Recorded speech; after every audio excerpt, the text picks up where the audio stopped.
یہ ہم تو 100% متفق ہیں، ٹھیک ہے. یہ ٹیکس کا مطالبات حکومت کرتی ہے، ٹیکس نہیں دینا، یہ تو بدماشی سراسر ہوئی نا. غریب عوام بلوں میں ٹیکس نہیں دے رہی، یہ کوئی زیادہ معاملے لگتے ہیں، یہ ٹیکس نہیں دے گی.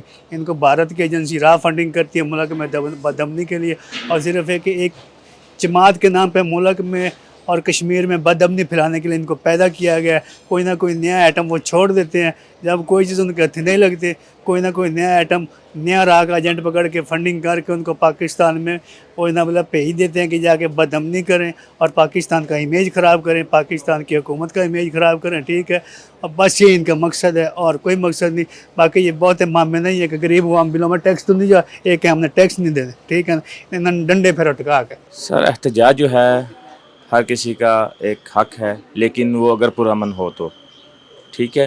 اگر آپ جلاؤ گراؤ کرتے ہیں، ملک کا نقصان کرتے ہیں، گاڑیوں کو آگ لگاتے ہیں، پولیس کو مارتے ہیں، یا کچھ بھی جو ہے ایسا ایکشن لیتے ہیں جو نقصان کی طرف جاتا ہے، تو پھر وہ احتجاج نہیں ہے، وہ ایک دہشت گردی ہے. ٹھیک ہے نا.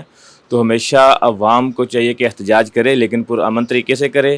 ٹھیک ہے. اور اس کو چاہیے کہ اپنے جائز مطالبات منوائے، نہ کہ ناجائز مطالبات کی طرف چلیں. جس طرح بھی کشمیری کہہ رہے کہ ہم نے ٹیکس نہیں دینا، تو ٹیکس اگر نہیں دیں گے تو سڑکیں کیسے چلیں گی، باقی نظام کیسا چلے، حکومت کیسے چلے گی؟ اس کے لیے ٹیکسز لازمی ہوتے ہیں.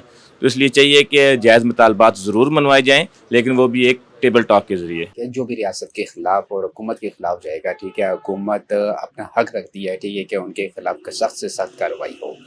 تو جیسے کہ جوائنٹ ایکشن کمیٹی، ٹھیک ہے، ان کے 36 مطالبات 38 میں سے مانے گئے ہیں. ٹھیک ہے. جو 2 مطالبات ہیں، ٹھیک ہے، تو اس میں ٹھیک ہے ٹیکس وغیرہ، ٹھیک ہے، باقی سہولیات وغیرہ آتی ہیں. اگر ٹیکس نہ لیا جائے گا، ٹھیک ہے، تو ملک کشمیر ترقی کیسے کرے گا اس سے؟ ٹھیک ہے. تو کشمیری متاثر ہوگا، روڈ ہو گئے، اسپتال ہو گئے، اسکول ہو گئے. ٹھیک ہے. باقی بڑے سارے مسائل ہیں، ٹھیک ہے، جس میں ٹھیک ہے ان کی، ٹھیک ہے، اسی ٹیکس سے، ٹھیک ہے، سارا نظام میں زندگی چلتی ہے. ٹھیک ہے. ان کو چاہیے کہ ہوش کے ناخن لیں، مل بیٹھ کے بات کریں. ٹھیک ہے. اور تاکہ ملک ترقی کرے، کشمیر ترقی کرے. دیکھیں جی، دھرنے، مظاہرے، توڑ پھوڑ یہ مسئلے کا حل نہیں ہوتا. ڈائلاگ، بات چیت، ٹیبل ٹاک، گفت و شنید جو ہے وہ مسائل کا حل ہوتا ہے، اور مہذب قوموں کا یہی جو ہے وہ شیوا ہوتا ہے. اور یہ جو افراتفری ہے، دنگا فساد ہے، اور مطالبات کے نام پہ ناجائز جو ہے وہ باتیں سامنے رکھنا، پھر اس میں جو ہے وہ ریاست پاکستان کے خلاف باتیں، پاکستانی افواج کے خلاف باتیں، یہ جو ہے بالکل قطعاً ناقابل برداشت ہے. میں خود کشمیری ہوں اور ہم لوگ اس چیز کی مذمت کرتے ہیں، اور پہلے بھی کی ہے. عوامی مطالبات کی جہاں تک بات ہے، ہم نے ان کی پہلے بھی سپورٹ کی ہے، اب بھی کر رہے ہیں، آئندہ بھی کرتے رہیں گے. لیکن ان عوامی جو جائز مطالبات ہیں، حقوق ہیں، ان کی آڑ میں ریاست پاکستان کے خلاف اور وہاں آزاد کشمیر کے اندر جو ہے دنگا فساد، توڑ پھوڑ اور ایک جو ہے وہ گالم گلوچ کا کلچر متعارف کرانا کسی صورت جو ہے وہ قابل قبول نہیں ہے. سب سے پہلے تو میں یہ کہنا چاہوں گا کہ یہ جو جوائنٹ ایکشن کمیٹی ہے کشمیر کے اندر، ان کے 38 مطالبات تھے جو انہوں نے مختلف مظاہرے کیے اور اس کے اندر گورنمنٹ کے آگے پیش کیے. تو ان میں سے 36 پہ عمل درآمد ہو گیا ہے. 36 پہ منوغن گورنمنٹ نے ان کی ساری چیزیں تسلیم کی. دیکھیں کہ پاکستان میں ہم 37 روپیز یونٹ بجلی کا دے رہے ہیں گورنمنٹ کو، اور وہاں پہ ان کو 3 روپے مل رہا ہے، اور بہت کم یونٹ ہیں جن کا یہ پیسے بھی نہیں دیتے. اس سے پہلے تو یہ بجلی کے بل بھی نہیں دیتے تھے، میٹر بھی نہیں لگے ہوتے تھے، کچھ بھی نہیں ہوتا تھا. تو جب گورنمنٹ نے ان کے 36 مطالبات منظور کر لیے، تو یہ 1-2 مطالبات میں ان میں کچھ بات ہیں وہ تھوڑے بہت وہ ٹیبل ٹاک پہ بیٹھ کے حل ہو جائے گا. تو انتظامیہ نے ان کو کہا، لیکن یہ پھر بھی اپنے اس ایجنڈے پہ قائم ہے جی کہ ہم نے 9 جون کو لاک ڈاؤن کرنا ہی کرنا ہے، ہم نے دنگا فساد کرنا ہی کرنا ہے. تو یہ نہیں کسی بیرونی ایجنڈے پہ کام کر رہے ہیں.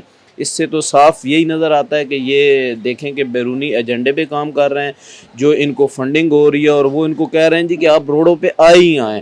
آگے پاکستان معاشی صورتحال میں کس طرف جا رہا ہے دیکھیں کہ آپ کا ملک کا بجٹ پیش ہونے والا ہے، ملک کے اندر اور مسائل ہیں، ایران اور امریکہ کی جنگ ہے. تو ان کو تو چاہیے کہ یہ امن کے ساتھ اپنے مطالبات منوائیں. پھر سب سے بڑی جو بات ہے کہ یہ کہتے ہیں جی کہ ہم ٹیکس نہیں دیں گے. اگر آپ ٹیکس نہیں دیں گے تو پھر آپ کے جتنے ڈیولپمنٹ کے کام ہیں، میں کشمیر گیا ہوں، خود گھوما ہوں سارا کشمیر، کہ کشمیر میں اتنے خوبصورت روڈ بنے ہوئے ہیں، اتنے زبردست پروجیکٹ ہیں، اتنی زبردست ساری چیزیں ہیں. تو وہ کہاں سے ہوں گی؟ وہ ہمیشہ سے ہمیشہ پاکستان ان کو فنڈنگ کرتا ہے، پاکستان وہاں پہ کام کرتا ہے، تو تب ہوتی ہیں نا۔ دیکھیں کہ وہ ایک ہمارا سیاحتی مقام ہے، وہاں سے پوری دنیا سے لوگ آتے ہیں، تو ان کو ہم اپنا چہرہ کیسے دکھائیں گے؟ اب یہ تو اس طرح کرتے ہیں کہ ان کی میرا خیال ہے 38 کوئی نکات تھے، جس میں سے 36 انہوں نے مان لیا حکومت نے۔ اب 2 کچھ اس ٹائپ کے ہیں کہ ہم ٹیکس نہیں دیں گے، تو ٹیکس نہیں دیں گے تو پھر ملک کس طرح چلے گا؟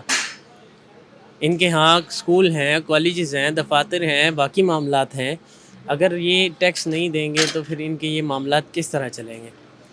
اور ان کو سخت سے سخت سزا دینی چاہیے، کیونکہ یہ ہر دفعہ اسی طرح کرتے ہیں۔ کشمیر بند کر دیا جی، لوگوں کو مار پیٹ کر دی۔ یہاں سے اسلام آباد پولیس لاسٹ ٹائم گئی ہے، اس کے اتنے انہوں نے سپاہی زخمی کیے، بہت ہی معاملات خراب کیے، تو بہتر ہے کہ ان کے خلاف سخت کارروائی کی جائے۔